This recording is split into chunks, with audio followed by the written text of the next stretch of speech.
Бодит туршлага бодит түүхүүд. Globus podcast. За сайн байцгаана уу Globus podcast-ыг сонсдог эрхэм сонсогч та бүхэндээ энэ өдрийн мэндийг хүргэе. За манай өнөөдрийн дугаарт та бүхэндээ хүний эрүүл мэнд, амьдралын чанар, гэр бүл, өөрчлөлт, хөгжлийн талаар гээд Германы нийслэлд Берлин хотын одоо томоохон нэр хүндтэй эмнэлэгт ажилладаг, нэлээд олон жил ажиллаж байгаа сувилагчийн туршлагатай нэгэн сайхан зочныг одоо урьсан байж байгаа. За сайн уу өсөглөө. За сайн байна уу. За сайн байна уу. Манай ярилцлагын урилгыг хүлээж аваад одоо залуу хүмүүстэй сувилагчаар ажиллахыг хүсэж одоо Германд руу зорихыг хүсдэг тийм залуу хүмүүс их болоод байгаа санагдаад байгаа сүүл үед. Тийм асуултууд их ирдэг. Герман сувилагчаар ажиллах гэсэн, эмчээр ажиллах гэсэн яаж очдөг юм бол гээд. Тэгэхээр энэ бүх асуултуудад хариулт болох одоо нэлээд их сайхан мэдээлэлтэй, зөвлөмжүүдтэй тийм ярьцлага болно гэж найдаж байна. Тийм болохоор манай сонсогчид эхнээс нь дуустал нь сонсох юм бол нэлээд их мэдээллийг авах болно гэдээ одоо хэлчихье. За хөсөглөө өнөөдөр амарч байгаа юм уу? За өнөөдөр харин амарч байна. Эсвэл хасан бүтэнсэд ажиллаа. Тэгээд ер нь гээд өнөөдөр амарч таарлаа. Хагасан бүтэнсэнд ажиллаа. Тэгэхээр за манай зочны маань нэр хөсөглөө чи аавынхаа нэрийг нэг сайхан дуудаад хоёулаа наадам болох ч юм чи ер нь аавыг нь цоллож дуудаад өөрийгөө нэг танилцуулчих уу? За тэгээ. За одоо цолгож дуудана гэхээр аавын манай талын баруун талын бүх сонсоо гэж байгаа. Манай аавыг Төмөр гэдэг. Миний аав чинь насаараа Төмөр замд ажилласан. Хүндэт Төмөр замчин Төмөр Батын Төмөр гэдэг хүн байдаг. Тэгээд одоо юм сайхан аавынхаа охин болж төрсөндөө одоо маш их баяртай жаргалтай явдаг да. Миний аав чинь Дорнот аймгийн Баян Түмэн засгийн Төмөр замд насаараа ажиллаж байгаа тэтгэврт гарсан хүн байдаг. Ахмад Төмөр замчин, Хүндэт Төмөр замчин маш ажилсаг тийм сайхан хүн байдаг да. За баруун талд нь аавын дуудсан чинь зүүн талд нь ээжийн дуудъя. Тэгвэл ээж нь гомдсон шүү дээ. Харин тийм. За миний ээж ч гэсэн бас насаараа Төмөр замд миний аавтай хамт ажиллаж исэн. Маш ажилсаг 6 охины ээж. Тэгээд маш сайн зөвлөгч, бид нарынхаа бас хамгийн сайн найз үйж чаддаг, үлгэрт дуурал болж идэг, маш цэвэр, цэмцгэр, ганган, тансаг тийм гоё эмэгтэй байдаг миний ээж. Тэгээ миний ээжийг Журмтын Үлзий баяр гэдэг. За маш их баярлалаа.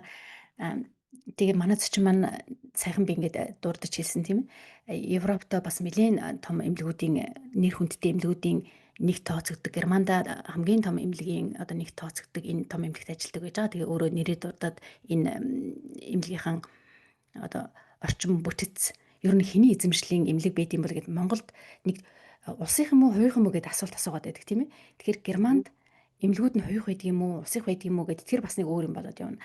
Чиний ажиллаж байгаа энэ эмнэлэг болохоор одоо хууль зүйн хэлбэрийн хувьд болохоор хязгаарлагдмал хариуцлагатай компани гэж явд юм байна.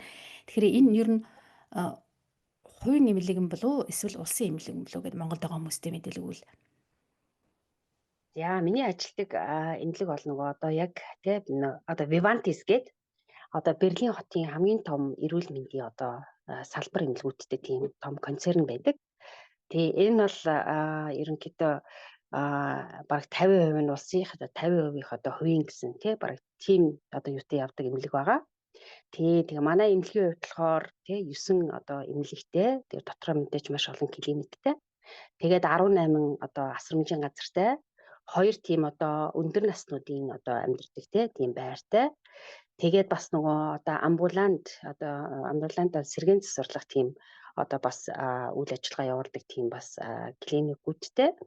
Тэгээд бас мэдээж тийм эмнэлгийн тусламж тэгээд одоо тийм асаргаа сувилгаа тий одоо ер нь гэсэндээ манай энэ Vivantis концерн болвол ер нь бол одоо хүнийг одоо төрхөөс эхлүүлээд одоо нас барах хүртэл нь одоо тий одоо бүх үйл ажиллагааг одоо ингэж одоо бүгдийг одоо хамруулсан одоо тий одоо төрх тасагтай тий одоо нөгөө хоспиц гэж ярьдаг шүү дээ тий одоо нөгөө нэг хүн дээр одоо өвдсөн одоо тийм одоо хүмүүсийг хүртэл ингэж яадаг тийм өөрсдийн гэсэн бас тийм одоо нэгсэндээ нас баралт руу чиглүүлж өгдөг. Тэнгэр дэвшгийнх нь өмнөх одоо тэнгэр дэвшгийнх нь өмнө асарч одоо халамжилж тий бараг хамаг хүсэл одоо юу гэдгийг үрхий тий одоо бүх юм яа бүх үйл ажиллагааг тийм байж идэг.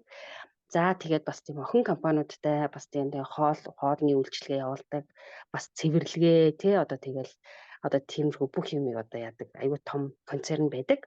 Тэгээд энэ нь болохоор одоо жилдээ гэхэд тий одоо Берлин одоо манай Берлин чи ойролцоогоор 4 сая хүн амтай шүү дээ ойролцоогоор тий. Одоо бараг бүхэл бүтэн манай Монгол улсын одоо ард түмэн ингээд тий манай монголч Хүн одоо амын тооноос илүү 3 сая тий одоо хүн амны тооноос илүү тий. Мгм. Тийм одоо оршин суугчтай Берлин хот чинь одоо бүр дэлхийн хамгийн том олон улсын хот гэж явдаг тий. Тэгээд энэ Берлиний одоо тий манай энэ эмнэлэгт Берлин одоо тэр 4 сая оршин суугчдын 1/3 нь жилдээ манай эмчилгээр одоо эмнэлгийн одоо 100 гаруй одоо клиникээр одоо ингэж үйлчлүүлж идэг. Одоо тийм. Мгм. Тэгээд одоо манайх эмчилгээ үзүүлдэг. Тийм. Тэгээд энэ ингээ ойролцоогоор ерөнхийдөө жилдээ бараг те хайрга миллион гэж байгаа байхгүй те одоо юу гэдгийг те одоо хагас сая тийм одоо эмчилгээ үйлчлэгийг одоо ингэж одоо хийдэг юм байна. Тийм. Тэгээд манай эмнэлэгт бол одоо бүр жилээс жилд болохоор өвчтөн ирдэг, зорж ирдэг. Бүр гадаад дотоодын орнуудаас, том том арабын орнуудаас тий одоо жишээлбэл одоо ямар ч Америкаас хүртэл ирж хүмүүс одоо эмчилгээ онцлогоонд орж байна. Тийм. Тэгээд энэ утгаараа манай энэ одоо Vivantes бол яалтчгүй одоо Берлиний одоо хамгийн том эрүүл мэндийн би энд орж ирсэндээ бас жаргалтай байдаг азтай гэж бас өөрийгөө боддгийн. Тэгээ бас шаритэ эмнэлэг гэж бас байдаг шүү дээ. Тэгээ шаритэ манай Vivantes хоёр ч маш олон тал дээр бас хамтардаг. Тийм одоо жишээл манай лабор хэд хамтарч байна, хамт байж байна. Тэгээд одоо онцлогоонууд маань бас биш одоо шаритэ тэр хоёр хамтарч байна тий. Ер нь тэр утгаараа ер нь маш тийм том эмнэлгийн одоо нэг хэсэг болсон доо Монгол хүнийхээ хувьд бол бас одоо азтай завшин гэж боддгоо. Мгм. За Charity гэхээр бас Европын хамгийн нэрвэнтэй эртний одоо сургалт судалгаа явуулдаг тийм эрүүл мэндийн байгууллага эмнэлэг гэж ойлгож болно тийм ээ. Хоёр их сургуульд харьяалагддаг. Тийм. Тэгээд манай энэ хоёр ч ерөнхийдөө маш олон талаараа бол хамтарч идэг. Тийм. Тийм. Тэгээд ерөнхийдөө тийм. Ийм байна да. Эхний ер нь жижиг танилцуулга гэх юм бол ерөнхийдөө манай эмнэлгийн талаар гэх юм бол ийм байна. Одоо жишээлбэл би болохоор одоо гэмтлийн засагт ажиллаж байна одоогоор тий. Тэгээ манай гэмтэлд бол жишээлбэл бас одоо ингээд айгүй олон орн одоо дэлхийн одоо бас олон орнуудаас ирж бас тий нуруу, нугас, мэдрэлийн одоо тийм одоо хаалгааг бас манай эмнэлэг үзүүлдэг. Тийм. Тэгээд бас манайх одоо сүүлийн нөгөө шинэ барилгатай болсон. Тэгээд манайх нөгөө эмнэлэг маань одоо нөгөө шинэ одоо юу гэдвүлээ шинэ байшин барай орцсон. Тэгээд тэрэн дотор одоо ингээд манайх жишээлбэл одоо өвдөг түнхний хаалгааг бас ингэж хамтарч бас хийж байна. Тийм. Тэгээд энэ хоёр тасаг ингээд нэгдсэн байна. За баярлалаа. Их сайхан өргөн дэлгэрэнгүй бас ажлынхаа газрын талаар ингээ мэдээлэл өгсөн. Тэгээ хөсөглөө хүмүүс бас сонирхож байгаа. Ер нь герман цовлогчоор ажиллах юмсан гэдэг хүмүүс асуудаг тийм ямар шалгуурыг туулд юм бол гэдэг ер нь интернетээр фэйсбүүкээр ер нь мэдээлүүд их явдаг л да. Тиймэрхүү одоо хэлний төвшин тийм сайн байх хэвээр өшөө яадгийн эхлээд өөрийгөө энэ тентхийн газруудад сургалтуудад бүртгүүлэх хэрэгтэй гэх мэтчлэн ингээд заавар сурчлага хийдэг байгууллагад хүмүүс ч гэсэндээ нэлээд байдаг. Яг чиний хувьд хоёлоо бодит туршлага учраас ер нь энэ сувилгын мэрэгчлэлтэн болоход ямар замуудыг туулав? Тэгээд энэ хэлбэрээр сурч төгсөд хэдэн жил шаардлагатай байсан бол хамгийн анх 2016 онд өндөр насны газарт асрагчийн одоо сургалт эхлүүлж исэн гэж уншсан байж байгаа. Эсвэл ажиллаж исэн гэж энэ тал дээр мэдээлэх үү? За.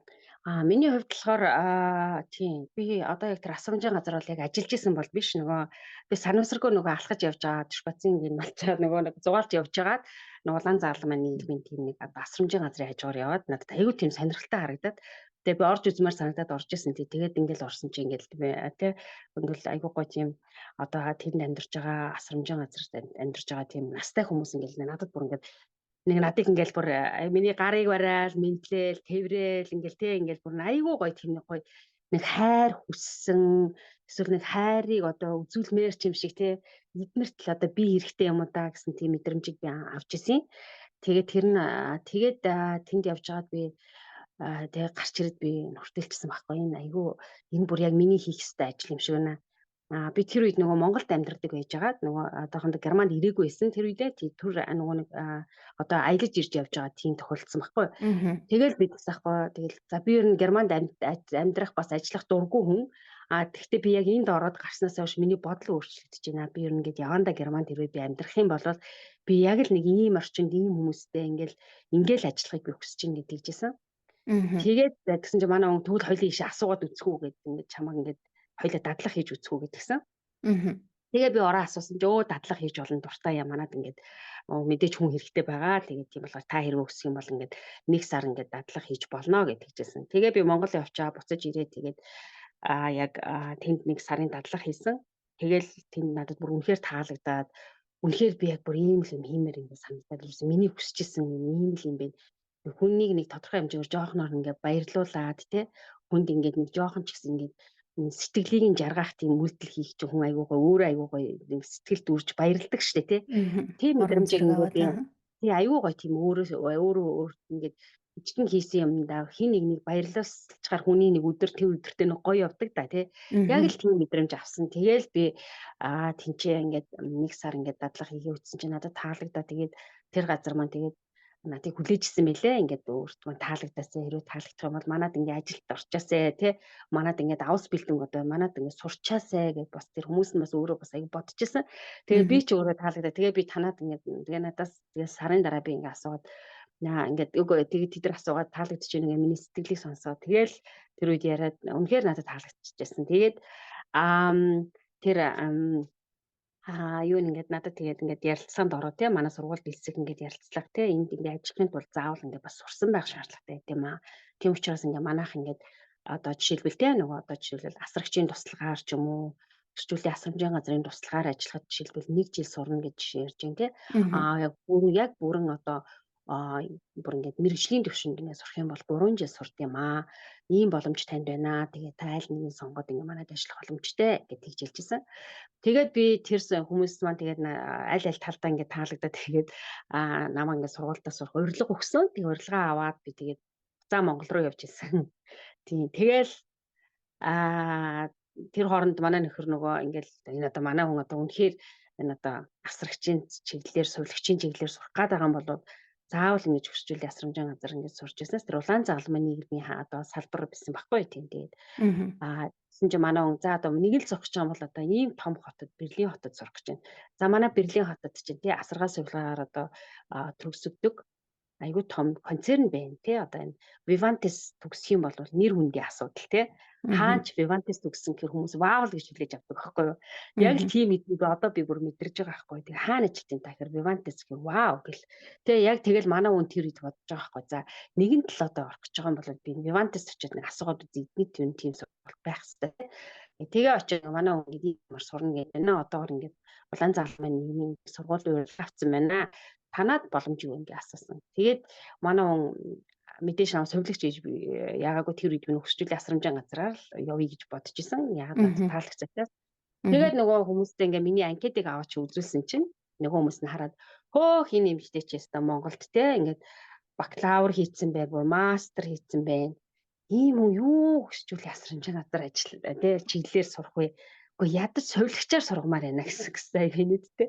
Мгм. Тэгээд манай хүн гайхаад хөөх гэл тэгэл за тэгвэл ингээд танаад ингээд дадлах. Тэгээ манай хүн жорог очиод миний өмнөөс орог нөө дадлах хийх баг зөвшөөрөл авцсан. Тэгэл намайг над руу залгаал би Монголд исэн чи ирээл өө чи 4 сарын 1-ээс ингээд Vivantes энийг тасагт ингээд мэдрэлийн тасагт ингээд дадлах хийх боломж гарч байна. Чи ирэх үү гэл. Тэгэл би айгу имлэг гэхэр би угаасаа их сонин яг би энэ совилгчаар ажиллахаас өмнө би угаасаа тийм нэг юунаас айгу айдаг хүн байхгүй юу нөгөө яг нөгөө одоо нөгөө өвчин гэдэг юмнаас айдаг Мгм. өвчнөдөө илэрч чаддгүй үхэлтэй нүүр тулгарч чаддгүй тийм хүн байхгүй би хүн нас Мгм. орлоо ихээр ингээд зүгээр амар би ингээд бүх ус ингээд арцаа ингээд нүгтэглэн хүний биений ус арцаа гэдэг чинь тий яг Мгм. тэр шиг болдог болохоор би имлэг гэсэн чи би ингээд над зүгээр нэг морг зураг харагдаад айгу амар юм харагдаад Мгм. би айгу дургүйсэн анх айгу дургүйсэн шүү дээ тийм Мгм. тэгэл ёстой нэг л амар чанга санагдал. За тэгтээ яа тий үзээд алдъя л гэж бодсон. Хүн ер нь амьдралд ер нь ямар ч алхмыг хийж чаддаг байх хэрэгтэй гэдэг насан дээр ирсэн байх үед маань тэр надад боломж ингэж нэгдсэн байхгүй юу. Магадгүй Мгм. би 10 жилийн өмнө ч юм уу тэр саналыг авсан бол би шууд үгүй гэж хэлсэн. Тэгээд ер Мгм. нь яг ингээд жоохон ингээл нэ тэ нэмэх 30 мөч нас руу өрөөд ирчихэр чи хүн юм жоохон зөрөгтэй болчдөг. Тэгээд Мгм. ингээд заримдаа нөгөө нэг яагаад хүн заавал нэг л хүссэн юм яваад ах хэвээр. Яагаад ингээд тий чи өөр юм хийж болтгүй юм бэ гэсэн тийм сониуч нэг тийм сонин үйл дээр явж байхдаа би яад үзээд алдъя. Би ер нь хизээ нэгэн цаг тий тэр морг зорг тийм газраар орох болом гарах ч юм уу эсвэл би эзэн нэгэн цагт өөрөө өвдөх юм бол магадгүй өөрийгөө бэлдэж чадах ч юм уу гэл те. Айгүй тийм олон талыг харж би шийдээд тэгээд би ингээ хэдий сувлагчаар сурна гэдэг надад айгүй тийм айцтай ч юм шиг санагдчихсэн ч гэсэн надад айгүй тийм нэг сонирхолтой санагдаад тэгээд би ерөнхийдөө үзэд алтыг гэж иржсэн. Тэгээд Мгм. би мэдрэлийн тасагт ингээд те нөө харуулт өгцөн одоо жинхэнэ ингээд бүр те саажилт болцсон яг тийм нөхцөлд ингээд ажиллаж дадлага хийсэн нэг сар хийгээд тэгсэн Мгм. чи тэдэрт бас таалагдаад өө чи өстой гэн яг энэ ажилд чи бүр тохирсон хүн байна чи айгүй өндөр эмпатитай хүн байна гэд манай дээр тасгийн эрхлэгч чинь Мгм. тэгээд нөгөө би дадлага удирддаг бас нэг эмэгтэй байсан тэр хүн ирээд ингээд бүгдээр хоорондоо яриад энэ өстой энэ Монгол эмэгтэй маш өндөр эмпатитай хүн байна яг л манай мэрэгжилд хэрэгтэй тохирсон хүн байна. Тэгээд намайг буруулан урамшуулад тэгээд Мгм. ерөнхийдөө шууд шул утсан байхгүй. Тийм. Бусдын оронд Мгм. өөрийгөө тавьж одоо орлуулж чадчихна гэдэг утгаараа тий ингээд харагдсан биз дээ тий Тийм. бусдыг маш их Тийм. эмпати ш гэд. За Мгм. ам, бас сонирхолтой төвхтэй юм байна тий ингээд оролдоод үзээгээд Мгм. одоо бодоход тэгээд уг нь бол баг миний сая сонсож байгаагаар бол гэр бүлийнх нь хүн өөрөө чи өмнөөс шийдээд шахуу сувлагчийн ингээд сургууль руу анхнаасаа би бол энэ дургүй байсан гэж ярьжсэн тий угаасаа Тийм. зайтай байдаг гэсэн гээд одоо Мгм. бодоход тэр гэр бүлийнх нь хүний гаргасан шийдвэр өнөөдрийн өнцгөөс харахад зөв шийдвэр байсан уу чиний хувьд? Би одоо яг тэгж хэлдэж ш нөхртөө. Одоо ингээд яадаг гэж хүн ер нь ингээд одоо би яг энийг нэг хэлхийн өмнө бас нэг үг хэлмээр байна. Хүн ер нь ингээд гадаад дотоод тэр за хүн Монгол эх орондоо хүн би юу хийгээ явжсэн чиний ч асуудал биш гэж надад санагддгийн. Монголдо хүн учраа бол яаж их амьдраад идэх байхгүй. Аа. Хүний газар хүн гадаад хүн хүний газар амьдрахдаа заавал нэг тодорхой статустай байх хэрэгтэй юм шиг надад санагдсан. Аа. Яагаад тэр тодорхой статус гэдэг чи одоо жишээлбэл энэ одоо би ингээд энэ статусаа өнөөдрийн ингээд тэ байдлаасаа ингээд харахад би нөхөртөө дандаа ёо энэ мэрэгчлийг сонгож өгсөн чамд маш их баярлалаа гэж хэлдэг нөхөртөө. Би энэ мэрэгчлгөөр одоо өстө Германд өөрийгөө төсөөлж чадахгүй байна. Тэ? Ер нь гадаад хүн гэдэг ер нь гадаад гэдэг юм чи гадаад л гэдэг хэвгүй хаанч тэ? Гадаад хүн бол одоо жишээлбэл ингээд энэ тэнд явж байхад ингээд эхлээд гадаад гэдэг нүдээр хүмүүс бидрийг харна. Дараа нь тэгээд асна ингээд эхлээд чи хинбэ гэж асуугаад одоо жишээлбэл намайг эн чинь бол Ангила л гэж үздэг байхгүй. Миний одоо сувлагчийн нэр Аа. одоо Ангила нэр байхгүй надаа. Аа. Тэгэл ингээд Ангила чамаа хин гэдэг үг гэлэхээр би Ангила гэж хэлнэ. Тэгээд чи ямар мэрэгчлээ гэхээр сувлагч гэж хэлнэ. Тэгээ яг энэний ингээд хүн танилцахтаа ингээд нэр асуугаад мэрэгжил асуугууд миний мэрэгжил дээр ирэхээр намайг ингээд айгүй хүнд тарьдаг. Өө энэ хүн чи ингээд вау тий одоо юу гэдэг юм өстой жинхэнэ өөрөө өөрийнхөө юг ингээд бүтээцсэн тий одоо өстой жинхэнэ өөрийнхөө амьдралын замыг олцсон юм гэдэг ингэж хүнд харагдаж байгаа байхгүй юу. Аа. Тийм учраас би ингээд гадаадд амьдарч байгаа монгол хүмүүсээ өөрийн гэсэн статустай болоосай. Заавал нэг ямар нэг мэрэгжил эзэмшээсэй. Тэ ийм Аа. байх ёстой байна. Тэгхийн бол бид нар гадаад хүн гэдэг гадуурхал гэдэг юм дэлхийн хаанч байдаг. Хэрвээ би нэг ажилгүй манай нөхөр надад хэлж байхгүй. Яагаад би чамд энэ мэрэгжлийг сонгож өгсөн гэхээр хэрвээ чи мэрэгчлэхгүй байсан бол чи хаана ихтэй шал угаах байсан. Эсвэл чи тавг угаах байсан. Эсвэл чи нэг баран зөөгч их байсан. Эсвэл чи нэг кофе шопыг худалдагч болох байсан. Гэхдээ энэ ажил хизээч ингэж удаа үргэлжлэхгүй тий. Ингээл тодорхой хэмжээгээр солигдоод ингээл яваад идэг ингээл хүмүүсийг харж байхад ингээд дандаа ажлаа солиол ингээд яваад байдаг. Ийм байдалд ордгоо мэрэгжил бол яалтчгүй энэ сувлагчийн мэрэгжил те одоо юу гэдэг те энэ одоо нэг тууштай мэрэгжил гэж хэлдэгтэй монголоор одоо яг сул Аа. тууштай би Аа. чамайг нэгэн тууштай Хүн туршдаа статустай хийх хүн боломжтой мэргэжил гэж аа. тий тууштай хүн байгаасай. Тэгэд одоо жишээлбэл манай хүнд хэлдэг байхгүй. Чи анх л Германд ирээл Vivantes гэдэг компанид ингээ одоо ингээд би чи 10 жил одоо энэ компани одоо нэг хэсэг болцсон байгаа байхгүй. Тэгээд би чамайг яагаад ч юм те юу хэцүү тохиолдолж байсан, юу ч байсан ажлын одоо хамт олонны стресс юу ч хийж болно шүү дээ. Хэрвээ тийм байсан ч гэсэн би чамайг тисэж жагаад амьдрал угаасаа л одоо хүн тисэх хэрэгтэй байдаг төвчээр амьдрал дээр ч ирэл төвчээр тийм учраас би ингээд төвчж явж байгаа чамайг би Vivantes-аас би чамайг одоо тэтгэврт гарахыг харах тэр цагтаа би айгүй жаргалтай байх болно гэж манай нөхөр тэгдэг байхгүй. Аа. Аа. Тийм. За баярлалаа. Гэр бүлийнхээ хүнийг нэлээд ярьж байна. Тэгэхээр гэр бүлийнх нь хүнийг сонирхож асууж болох уу? Ямар ч байсан одоо амьдралын замыг заах Германд гадаад хүн гэж би ойлголоо. Энд байж захтаа энд үлдээд тэгсэн гэд ингэж ярихад тэгэхээр хэрвээ гадаад хүн байдаг бол ам, чиний хувьд бас сошиал медиа дээр нэлээд ихэвтэй харагддаг. Тэгээ сошиал медиа дээр магадгүй гэр бүлийнхаа хүний талаар ч юм уу зурагч ч юм уу ингээд тавьдаг байж болох юм тий. Тэгэхээр ер нь олон нийтэд ингээд харагддаг хүмүүс гадаад хүнтэй ингээд гэрэлсэн байхыг харахаар бас нэлээд шүүмж хүлээж байгаа харагддаг. Мгм. Уучлаарай хоолон дээр юмтайгч наа. Тэгэхээр ер нь иймэрхүү зүйлүүдэд тулгарч ирсэн үү? Ер нь манайхан дээр үе тийм байсан одоо ямар болсон мэдгүй байна. Ингээ гадны хүмүүстэй манай эмэгтэйчүүд гэр бүл боллоо гэд ингээд шүмжилдэг жоохон одоо тэр хайр сэтгэлээр суусан уу янз бүрийн шалтгаанаас гэр бүл басан байж болно шүү дээ тийм ээ. Тэрийг ойлгоогүй цаад өчний мдэггүйгээсээ болоод ингээд нэлээд магадгүй эсвэл Монгол хүмүүсээ бүсгүйчүүлээ харамлдаг болоод ч тэгдэггүй мэдгүй байна. Ийм хөө тохиолдод гарч ирсэн үү? Энд дэр сэтгэл зүйн хувьд одоо яаж хүлээж авдаг байсан? Хэрвээ тийм зүйл гардаг байсан бол тэр хандлага. Ерөнхийдөө бол ер нь юу штэ. Юу гэвэл манай монгол хүмүүс бол ер нь мэдээж гадаад хүнтэй суудсан хүмүүсийг ер нь жоохон одоо тийм хүлээн зөвшөөрдөг болчихжээ. Одоо бас тий харьцангуй 10 20 жилийн өмнөхийг бодвол харьцангуй хүлээн зөвшөөрдөг болсон байна. Гэхдээ бол нөгөө хар мас гэж байдаг шүү дээ. Тий хар мас бол байдаг хэмнэрэл байна. Тийм учраас би бол сошиал медиад маш идэвхтэй байдаг. Тэгээд үргэлж би бодол санал бүх юм ингээ хэлэх юм шууд хэлээ авчдаг. Гэхдээ би сүүлийн үед би ботсон. Гэр бүлээ би болж үзэл сошиал медиагаас хол байлгая гэж бодсон.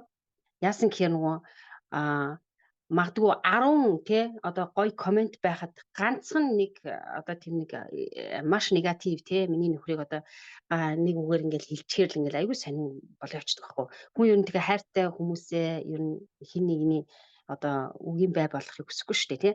Тийм утгаараа би сүүлийн үед бол ерөөсөө тийм нөхөр мөхрийн талаар фэйсбુક мөхтөр юм яахыг ер нь бас бодохгүй байгаа. Яадаг гэхээр хувийнхаа харилцааг бас жоохон нэг хайхтар хэтэр хийдгийж олон нийтэд бас нэг зарлая гэж боддгоо. Яадаг гэхээр шүүмжлэгчд одоо болтол байсаар байна. Бас нөгөө дайрдаг хүмүүс бас байсаар л байна. Тийм болохоор ерөнхийдөө тийм. Миний нөхөр бол өөрөө герман хүн байдаг. Тийм тэгээ өөрөө болохоор бас тийм одоо даатгалын мэрэгчлээ маш өндөр боловсралтай эдийн засгч хүн байдаг. Тийм тэгээд өөрөө бол ер нь сошиал медиа гэр нь бас нэг жоохон тийм юу гэдгийг авч хэлцдэггүй гэж бас хэлэхгүй юу гэдэг нь монголоор одоо нэг ер нь бол сонирхдаггүй гэдэг юм уу те. Би баг сошиал медиа цаг өнгөрөөснөөс Аш холбогдол өгдөггүй. ач холбогдол өгдөггүй. Тийм тэр утгаараа ерөнхийдөө юу урд нь яг нэг фэйсбુક мөг нээж үзчихсэн. Тийм гэхдээ өөрт нь ерөөсө таалагдаагүй гэсэн.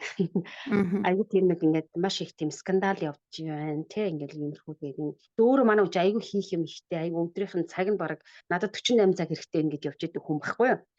Тийм утгаараа ингээд надад бол яг хоо тэгэхээр би тийдээ за би тэгвэл сошиал медиагаа өдөртөө авчи чи тэгээд өөрийнхөө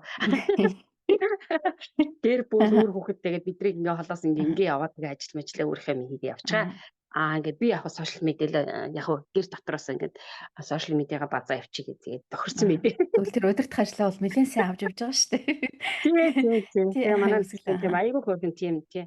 Тэгээ ерөнхийдөө би ярина тийм мэдэх хүмүүс нь бол мэддэг ямар хүн байдаг тий ямар сайн хүн байдаг бүгдийг нь бол мэдж байгаа тийм.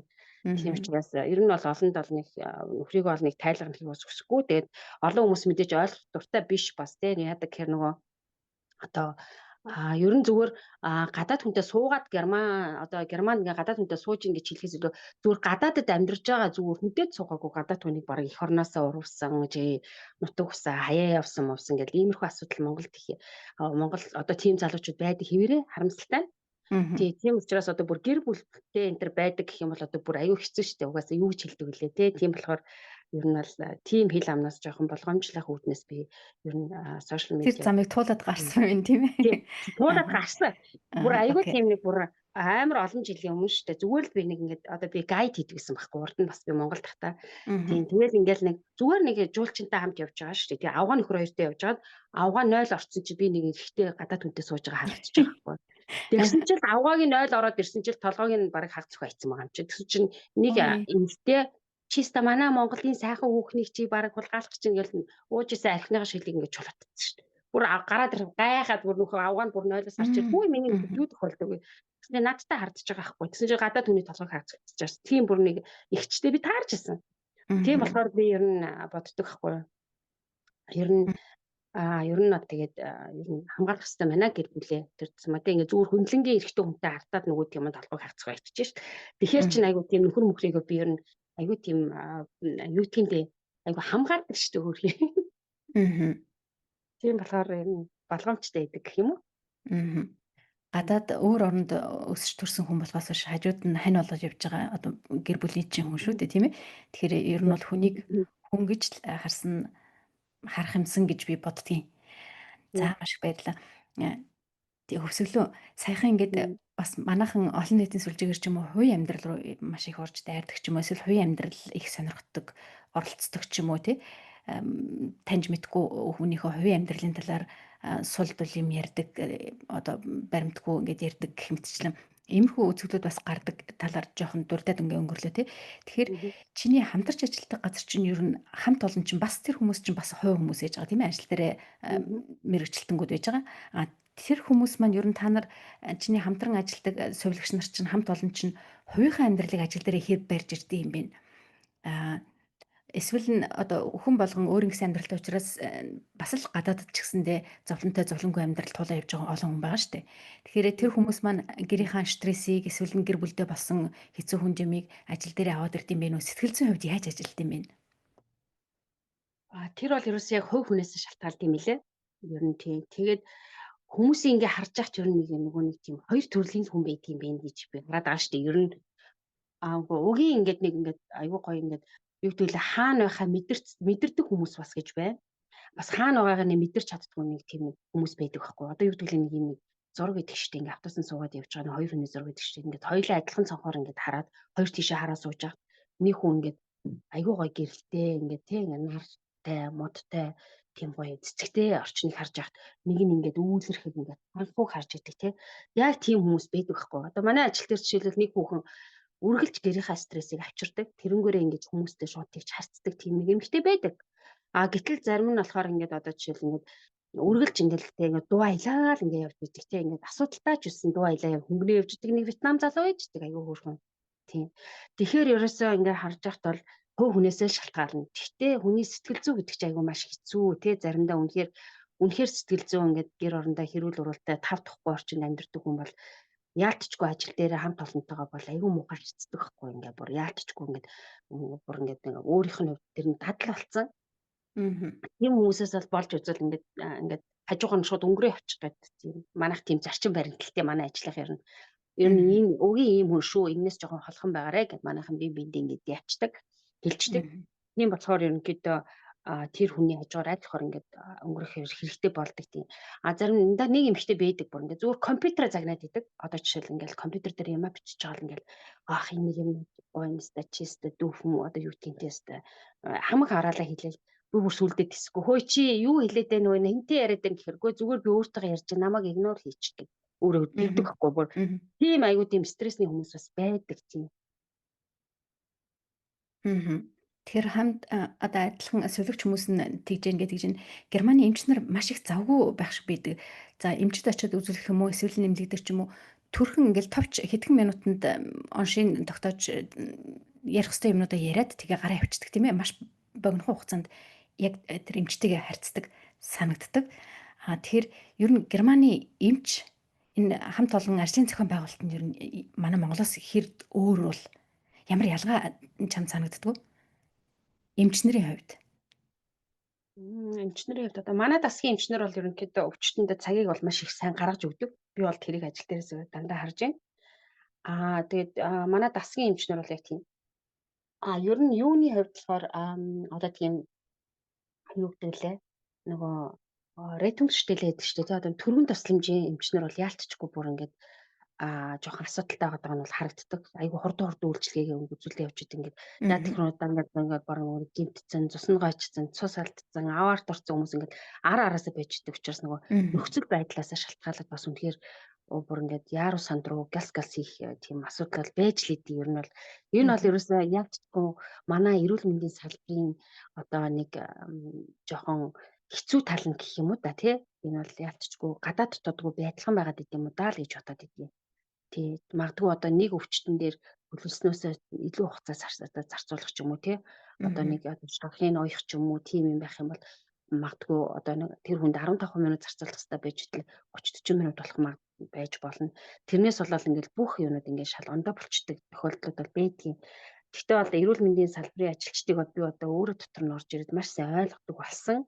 Мгм. Ерөнхийдөө маш их яаруу сандруу. Тэгээд бидрийг бас ингэж бас тий заримдаа ингээд яаруу сандруу болгох ч юм уу эсвэл ингээд юу гэдгийг те цаг гаргаж чадахгүй энэ төр байдлыг бас гаргадаг бас өвчтнүүдээс бас маш их шалтгаалдаг. Тий. Одоо нөгөө зарим өвчтөд ингээд оншийг хэлчээд ахтал дахиад адилхан асуултаа хэд асуугаал ингээд л идэг. Тиймэрхүү тохиолдолд бол манай эмчнэр бол шууд зайлс хийдэг байхгүй. Дахиж ярихаас зайлс хийдэг жишээлбэл. Мгм. Ингээд нэг совилогч би одоо өнөөдөр эмчтэй уулзмаар өчтөр уулзчаал эмчтэй уулзмаар юм гэл идэг.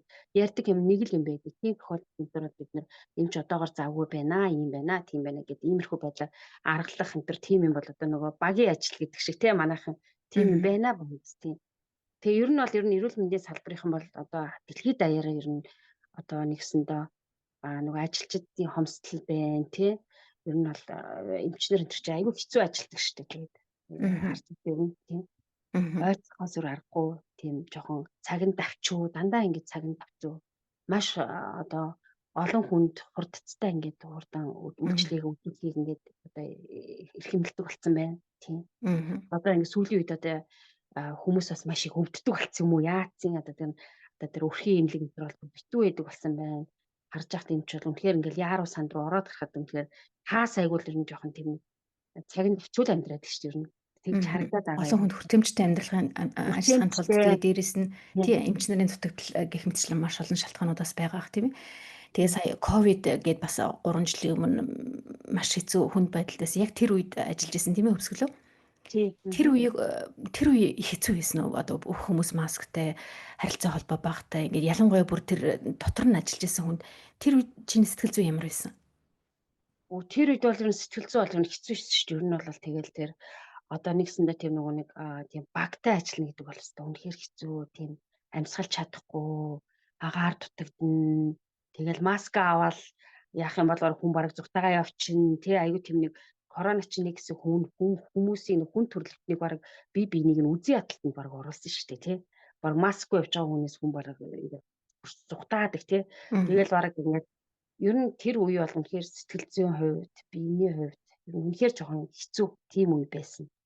Тийм. Мгм. Одоо бүр маскнаасаа гарцсан тийм одоо багнуудаасаа гарцсан одоо аюу амар шүү дээ. Тийм. Тэр Мгм. үед бол үнэхээр сэтгэл зүйн хувьд бол хэцүү байсан. Тэгэл тэр Мгм. хувцаа өмсөө тайлах хооронд л яана одоо би ямар нэгэн алдаа хийгээд халдвар авсан байх үү дээ. Магадгүй тийм ямар нэгэн байдлаар буруу үйлдэл хийгээд өөрөө өөртөө халдварыг өгсөн байх үү дээ гэл ингээл нэг л тийм айдас донд амьдэрдэг гэсэн байхгүй юу. Тэгээ одоо Мгм. тэр үеийг бодвол бас харьцангуй сайхан тайван үе дээр бас ажиллаа явж байна одоо. Мгм. Тэгээ хүмүүс ер нь солигч хүмүүсийн эмч нарынхаа одоо ямар их амин одоо ач тустай мэрэгжил юм бэ гэдгийг ер нь нэлээх хүн мэдэрсэн болов уу гэж би бодож байна. Тэгэд тэр үеэс хойш ч гэсэндээ ер нь Германы засгийн газраас совилогчдынхаа одоо цалин хөлсийг нэмээ тий асрагч совилогчдынхаа цалин хөлсийг нэмээгээд нэлээн яриа болоод бас нэлээн их тийм бусад өвчтнүүдээс хүртэлтэй тэрийг дэмжсэн одоо их постууд явж исэн. Тэгэхээр энэ дээр өөрчлөлт гарсан уу? Ер нь совилогч нар Германд дунджаар хэд орчим евроны цалин авд юм бол гэж асууж болох уу? Сонсож жоохон Мгм. мэдээлэх зорилгоор. Асууж болно. Тийм. Ер нь бол нөгөө нэг ийм нэг үг гэдэг чтэй. Ер нь бол нөгөө манай нэг их жилдэг үг гэдэг байхгүй. Хүнээс нэг 3 4 юм асууж болохгүй гэдэг нэг тийм нэг 20 асуултад байдаг чтэй тий. Аа за ааха. Цалиныг асууж болохгүй, Мгм. гэр бүлийн асуудыг асууж болохгүй энэ төр гэл ингээл тий. Тийм. Мгм. Гэтэ одоо ер нь бол харцангуйс бүх юм жоохон дэлгэрэнгүй болсон байна. Одоо тийм. За ерөнхийдөө бол ер нь бол цалин ер нь бол Германд ер нь хамгийн доод нь тэгэл 2700 евроноос эхэлдэг тий. 2700, 2800 евроноос одоо жишээлбэл эхлэнэ гэж бодоход тэгээд тэрнээс ч бараг тэгэл нөө даатгал матгалтай бас явчин тий. Тийм. Тэгээд ерөнхийдөө ер нь бол анх эхэлж байгаа хүмүүсийн цалин 2700-аас 2800-аас эхэлдээд тэгээд нэг 4 5 жил ажиллаад явчих юм бол бас тэгэл нэг 3500 евро ч юм уу тий болно. Тэгтээ бол яг энэ албан цалин одоо ойролцоогоор юм байлаа гэж бодоход одоо дөнгөж эхэлж байгаа хүмүүс тий одоо ингээд удаан удаан ажилласан хүмүүс бол бүр 4000 евроноос тийш бас авч байна. Тийм. Дундад цалин бол нэг 3000 евро гэх юм уу та тий. Тэгж Мгм. Гар үзсэн. дээр авж байгааг нь ярьж байгаа юу? Эсвэл Үгүй тэр бол яг нөгөө нэг юугаа төлөөгүй гар мар дээр авах нь болохоор нэг хаан тэгэхээр 2000-аас 2400 евро ч юм уу тий. ааха. Тийж авах жишээний. Мгм. Одоо тэгтээ бол Германд бол одоо жишээл Монголд бол яад юм бол хүмүүсийг харж байхдаа 100% ажиллаад ах шиг байдаг. Бараг 100% ажиллахгүй бол бараг ажил олчих байх гэж бодож байна. Германд болохоор чинь хүмүүс ингээд бид нар хүсснээрээ бас ажлынхаа одоо хувийг бас ингэж өөрсдөө одоо өсөж одоо болдог байхгүй юу? Жишээлбэл одоо манай ажлын ихэнх хүмүүс 75% ажилладаг. Мгм. 75% ажиллана. Тэгээ түрүүний нэг одоо хэлсэн шүү дээ. Цалин нь одоо дунджаа нь 3,000-аас 3,500 евро байлаа гэж бодоход гар дээр нэг 2,500-аас тий одоо 2,500-аас 2,800 евро ирэх ч юм уу тий. Жишээл одоо би жишээлбэл 80% ажиллаж байна гэж бодъё. Тэгэхээр миний цалин 80% гэж одоо би 100% нь 3,700 энэ 3,500 евро байлаа гэж бодоход 80% ажиллахад нэг яадаг юм бас нэг 3,000 евро ч гэдэм үү тий. Тэгэл тэрнээсээ нөгөө ингээл матуруудаа төлөөл тий. 2,000-аас 2,500 евроны цалин авах жишээ нь. Тэгээд манай ажилчид болохоор ихэнх нь 65% ажиллаж байна, 75% ажиллаж байна.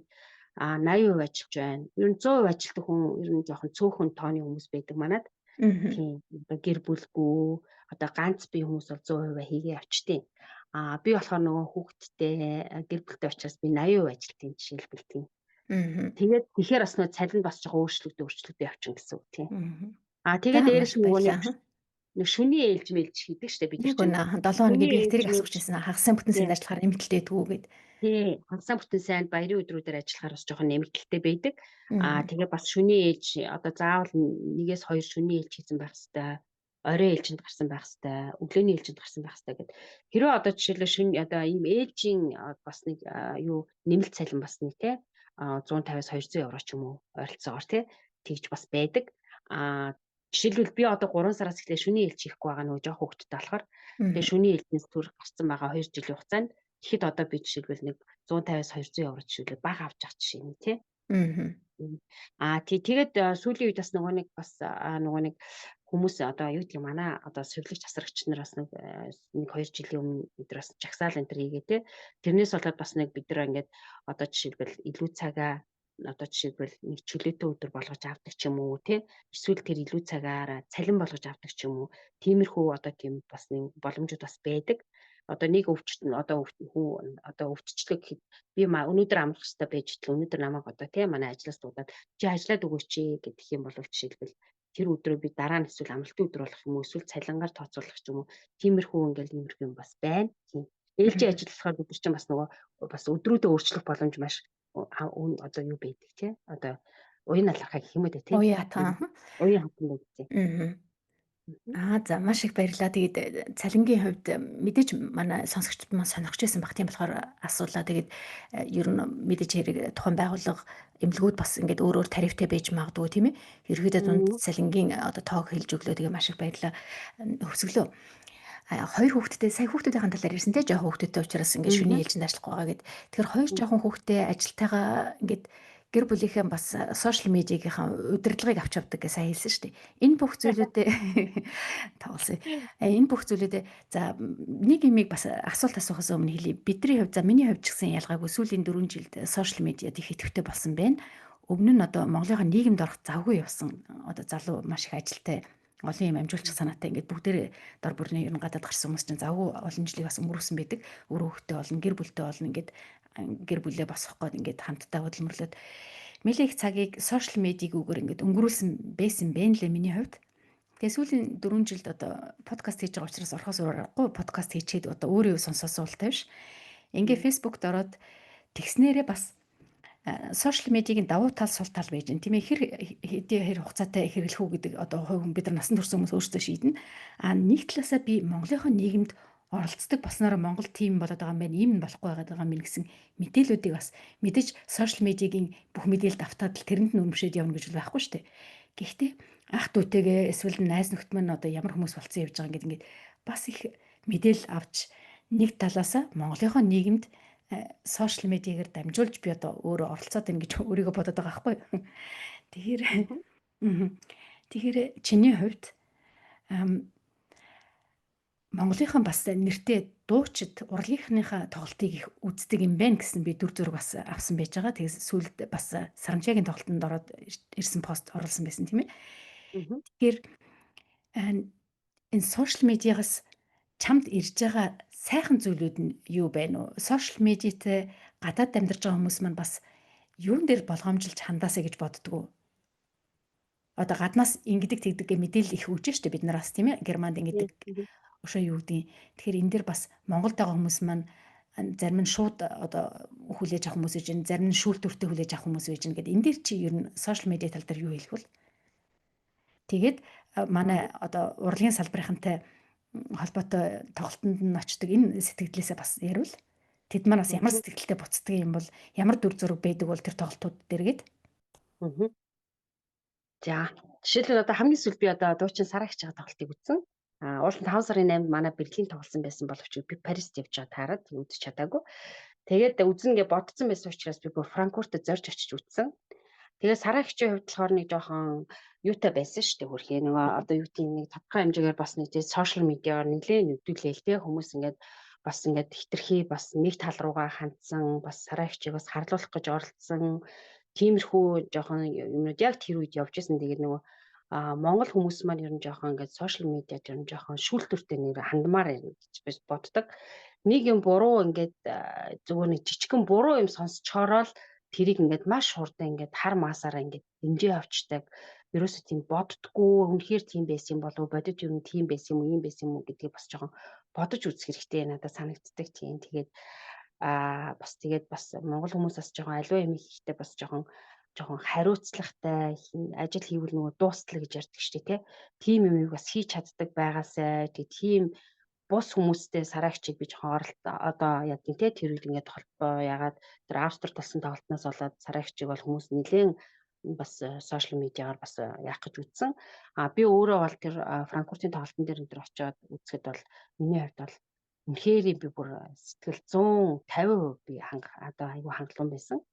Тийм үнэхээр ингээд тэр хүн бас ингээд үзэгчдийг ингээд хүндлээд ингээд ер нь ингээд манай урлагийнхан бол ингээд ирэхээр одоо миний үзсэн тоглолтуудыг харж байхад бол тоглолтуудаа үнэхээр гоё ингээд тултал сайн хийж чаддаг тийм одоо гэж би бол хэлнэ. Миний талаас бол тийм тэн дээр бол би үнэхээр айгүй мундаг байсан. Тэгээ би эндээс бүр зорж очиж үзчихсэн учраас ингээд холоос очичоод бас сэтгэл дундуур явах юм бас байж болно шүү дээ. Тэгэхэд үнэхээр тийм юм бол байгаагүй.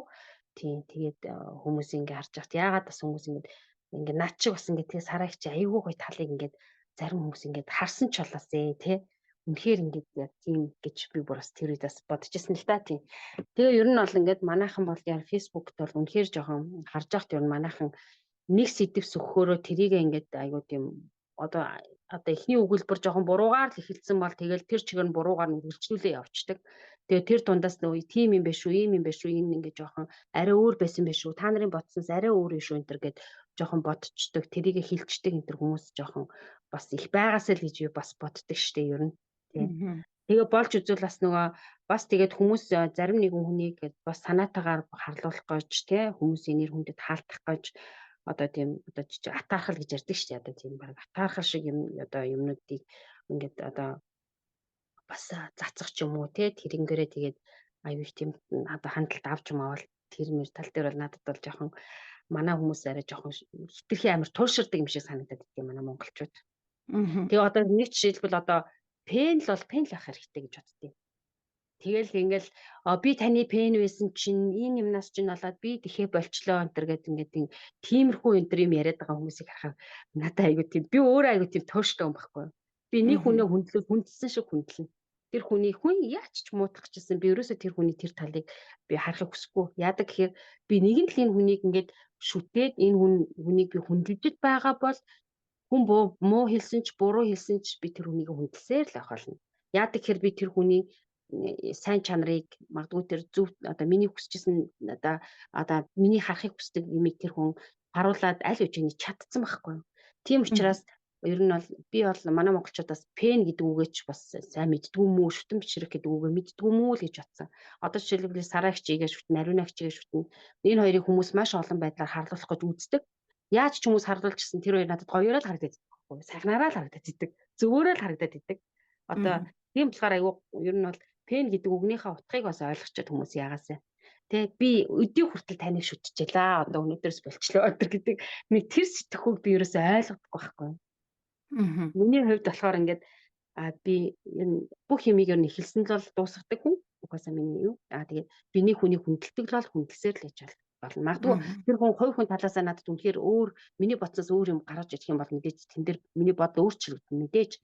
Гэтэл зүгээр ингээд хүндлэнгийн хүмүүсийн одоо дайралтаас болоод тэр хүн таныг тэгсэн учраас би өнөөдрөөс эхлээ таныг шүтгээ болчлоо гэдэг бол шал тийм нэг жоохон аюу жоохон юу тийм жоохон муухай сэтгэл байхгүй. Жоохон Мгм. хомс сэтгэл гэх юм одоо юу тийм ямар нэгэн жоохон нэг тийм сэтгэлгээний гажигдал юм уу одоо гажиг гэж би үздэг байгаа байхгүй. Мгм. Тэрнээс тий өөрөө өөртөө За. үнэнч байсан юм да тий тэгж бодогдоод идэв миний бодол. Би яг тодруулж асууя гэж бодож байсан. М, Мэдээж хэрэг манай бурлалын хоёр нэртэй мундаг дуучид байж байгаа. Тэгээд бодлого нь мэддэхгүй тийм одоо ёс зүйн алдаа гаргасан, асуудал гаргасан гэж юу байдیں۔ Ингээл гүтгэх ч юм уу тиймэрхүү зүйл нэлээ их гарсан. Тэрийг бас харж исэн. Тэгээ тэр үеэр тоглолтоо бас ингээ хийжсэн бас сэтгэлийн нэлээ хүнд ботсон болов уу гэж би дотроо бодож байгаа харамсаж байсан. Тэгээд монгол хүмүүс бас нэг нэгэндээ жоохон хүндлэг байгаасаа гэж боддtiin. Гэхдээ би одоо яг үнэхээр юу болсон гэж мэдэхгүй учраас энд бас ярих юм олдсонгүй. Тийм тийм болохоор хоёлоо ярианыхаа сэдвийг өөрчлөе гэж бодлоо. Тэгээд эмнэлэгт ажиллаж байгаа хүмүүс ялангуяа сая ингээ хэлж энэ эмнэлгийн эмнэлэг гэдэг чинь тэгэхээр тэнд бас а, мэдээж маш олон хүн эрүүл сайхан болоод ингээд эмнэлгээс гарна эмнэлгийн тусламж аваад тэрэн дотор бас харамсалтай ингээд одоо цөөн тоон бас ингээд ам наан там цаана байж байгаа одоо амиа алдаж байгаа хүмүүс бас байгаа ш эмнэлэг дээр тийм ээ. Тэгэхээр энэ тал дээр гэр бүлийнх нь эсвэл нь тэр хүнд өвчтөе болоод эмнэлэг дээр очиж байгаа хүмүүс маань эрүүл мэндийн боловсрал хэр очдөг юм бэ? Эрүүл мэндтэй одоо ингээд заримдаа бие гамнахгүй явж байгаад гинт ингээ өвдөөд сэтгэл зүйн хүнд дарамтанд очсон хүмүүс их очиж байна уу? Эсвэл нь ер нь хинт юу ч тохиолдож мэднэ гэдгийг эрт төлөвлөсөн байдгүй. Германчууд юм ер нь их төлөвлөдөг тийм ээ. Энэ тал дээр чи шинээр бас Германд юуг сурав? Өмнө нь одоо монгол хүмүүс ерөнхийдөө манайхан муу яр гэдэг их ярьдаг шүү дээ тийм ээ. Муу яр битгий тийм яраарэ. Одоо ялангуяа хөлтэй холбоотой юм дээр бол эмзэг тэр тал дээр жоохон табу гэж яриа тийм ээ. Бараг нээлттэй тийм сэдв биш байдаг байсан. Гэхдээ сүүлийн үед юу болж байгааг би мэдэхгүй байна. Энэ тал дээр герман хүмүүс ер нь өвчтэй байгаа хүндээ үлдчихэж байгаа хүмүүстэй энэ тал дээр ер нь эрүүл мэндийн боловсрал ямар хүмүүс байдаг бол ихэнх нь. За Германд бол ерөнхийдөө миний бодлоор ерөнхийдөө бол герман хүмүүс бол ерөөсөө өөрсдийгөө маш олон зүйл төр нь бэлтгэсэн байдаг.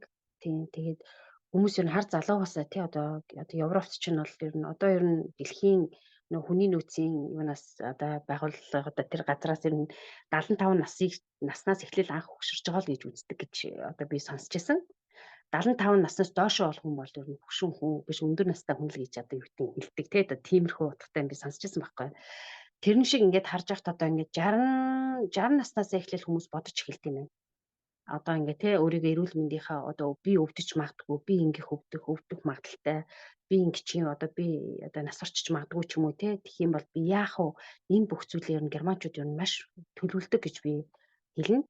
Яадаг гэхээр ингээд манад ингээд өвчтөн болоод ирж байгаа 60-аас дээш насны хүмүүс эрэхтэй заавал одоо нөгөө пациентын перфигон гэж яддаг ш тэ одоо өөрийнхөө хүслийг бичээд ирсэн байдаг байхгүй юу. Тэрийгэ бид нар та ирээд одоо ингээд шууд өгдөг.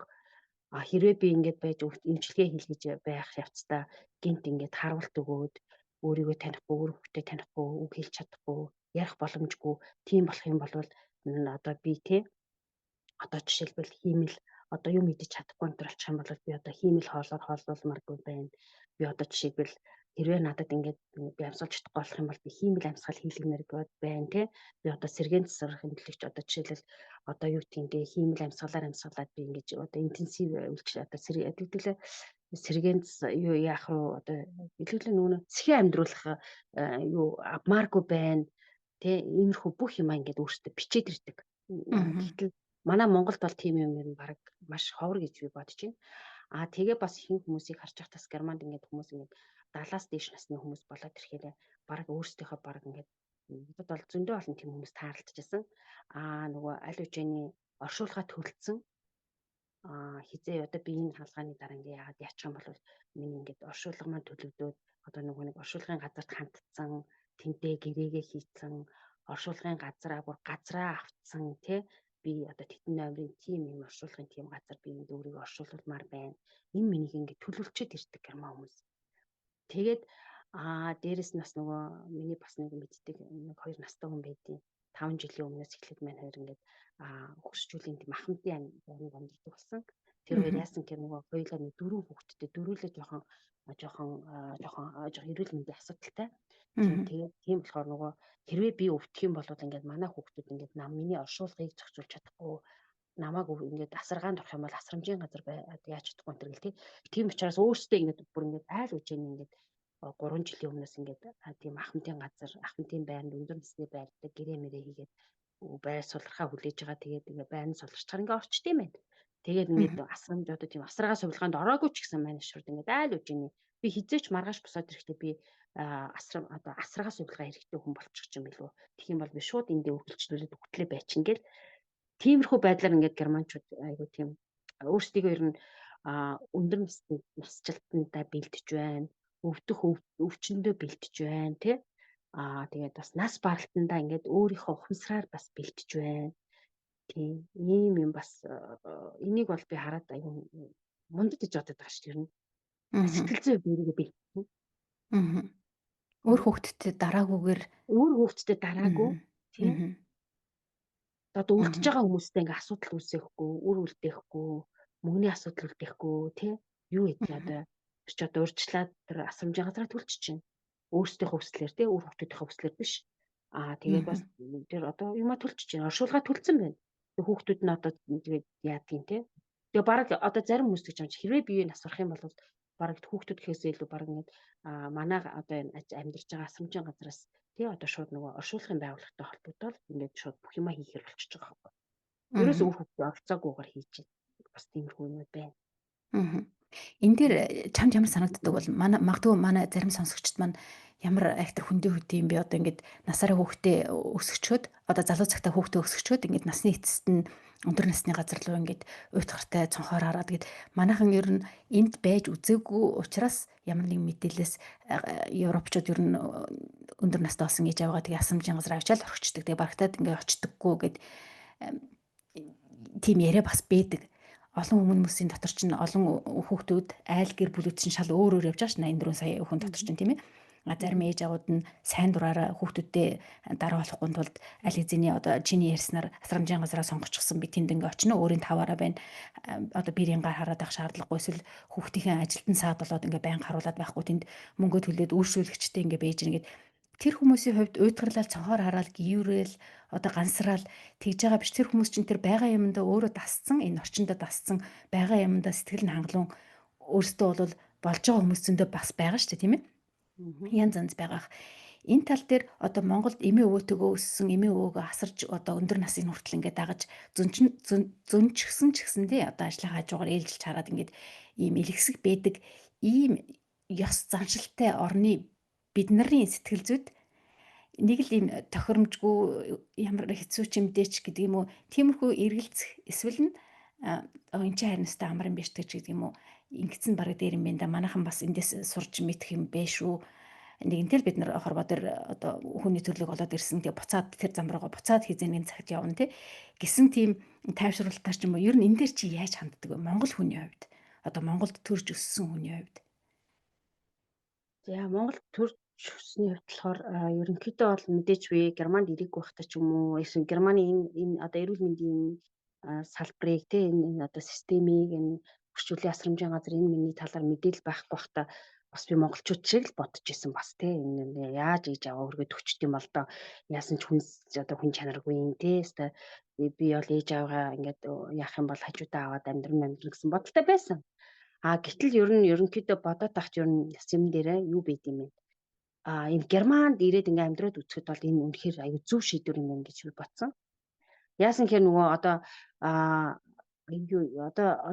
Монгол хүмүүсийн бодоод байгаа шиг магадгүй миний урд нь боддог байсан шиг тийм ингээд хүйтэн сэтгэлийн үүднээс тэрийг ингээд хийдэг юм биш. Харин ч ээж авда буян болоод байна гэж бодож байгаа байхгүй.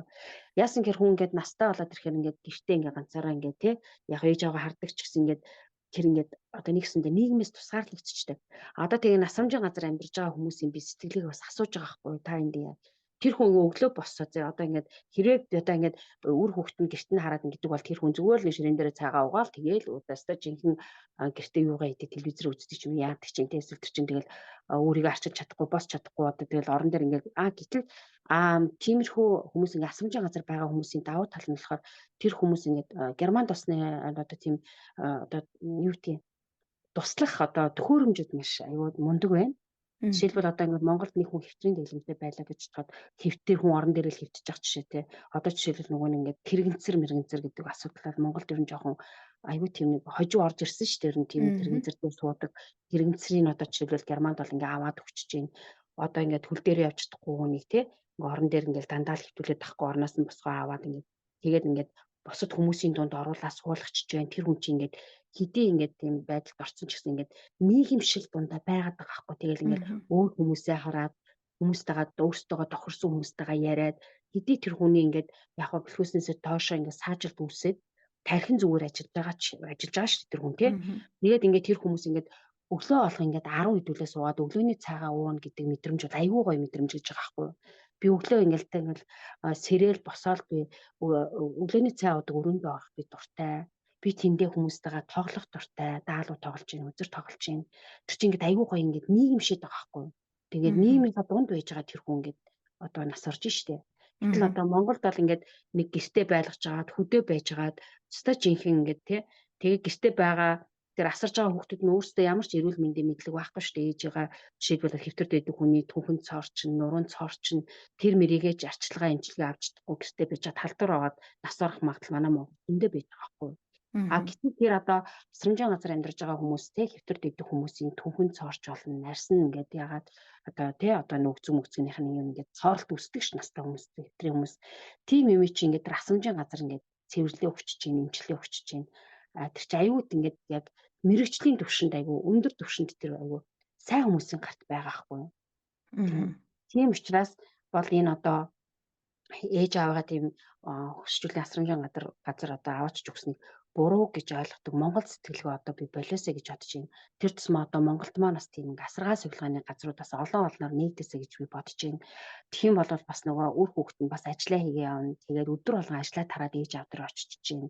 Тэгээд ээж аав нь ингээл бүр тэр амьдрдаг тэр асрамжийн газартай найзуудтай олцсон байна.